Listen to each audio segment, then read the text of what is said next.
அரசியல் தெரிந்தவர்கள் யாரும் தாவேகாக்கு போறது இல்ல. நீங்க அப்படி போனவங்க கூட அதாங்க, அதுதான் நான் சொல்ல வரேன். செங்கோட்டையன் போனது, நாஞ்சில் சம்பத்து போனதெல்லாம் நீங்க ரிட்டையர்ட் ஆனதுக்கு பின்னாடி, ரிட்டையர்டு ரவுடி மாதிரி அது, ரிட்டையர்ட் ஆனதுக்கு பின்னாடி நீங்க ஒரு கட்டத்துக்கு மேல யாருமே கவனிப்பார் இல்ல, கேட்பார் இல்லை, என்னன்னா ஒரு முதியோர் இல்லத்துல போய் சேர்த்து விடுறாங்கல்ல, அது மாதிரி தான் எனக்கு தெரிஞ்சு என்னன்னா இவங்கெல்லாம் அரசியல்ல தனிமைப்படுத்தப்பட்டவர்கள்லாம். இந்த ஒத்தாலா போய் சேர்றதுக்கு பாருங்க, நாஞ்சில் சம்பத் ஒத்தாலா போய் சேர்றது, செங்கோட்டையனுக்கு ஒரு சும்மா அந்த அந்த ஏரியாக்குள்ள கொஞ்சோன்னு சத்தியபாமா அந்த மாதிரி கொஞ்சம் ஆட்கள் இருப்பாங்க.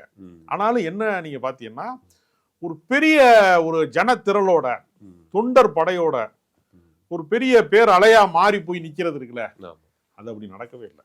அவங்களும் என்ன பண்றாங்கன்னா ஒத்தாலாதான் சேர்த்திருக்காங்க யாரையும். நீங்க எந்த கட்சி, தமிழ்நாட்டுல ஏகப்பட்ட அரசியல் கட்சிகள் இருக்கு, அவங்க எல்லாரையுமே வர வச்சு தாவேகா துண்டை போட்டு விட்டாங்க.